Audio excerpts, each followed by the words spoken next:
મેં એક નોનસ્ટિકનું પેન લીધું છે અને નોનસ્ટિકના પેનમાં મેં થોડું 2 ચમચી જેટલું ઘી નાખી દીધું છે. આ ઘી ગરમ થઈ જાય એટલે આપણે મખાણાને રોસ્ટ કરવાના છે. આ મખાણા મેં એડ કરી દીધા છે. હવે આપણે એને રોસ્ટ કરી લઈએ જરીક કડક થઈ જાય ને ત્યાં સુધી.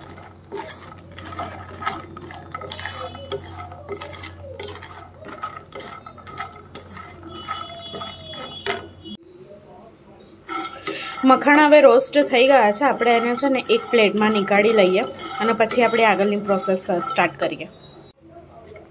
હવે એક પેનમાં ગોળનો પાવડર એડ કરવાનો છે અને થોડો કોકો પાવડર એડ કરવાનો છે. આપણે એને હવે ઓગાળી લેવાનું છે. જરીક ઓગળી જાય એટલે આપણે એમાં મખાણા મિક્સ કરી લઈશું.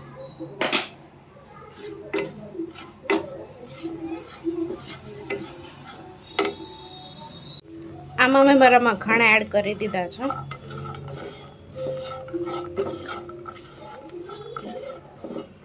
હવે આને થોડું ઠંડુ પડવા દઈએ આપણે. તો આપણા ચોકલેટ મખાના અત્યારે રેડી છે. આ રીતે હું દાનવીને કોઈક વાર ચોકલેટ ખાવાની ઈચ્છા થાય તો કોકો પાવડર નાખી અને ચોકલેટ મખાણા કરીને આપું છું.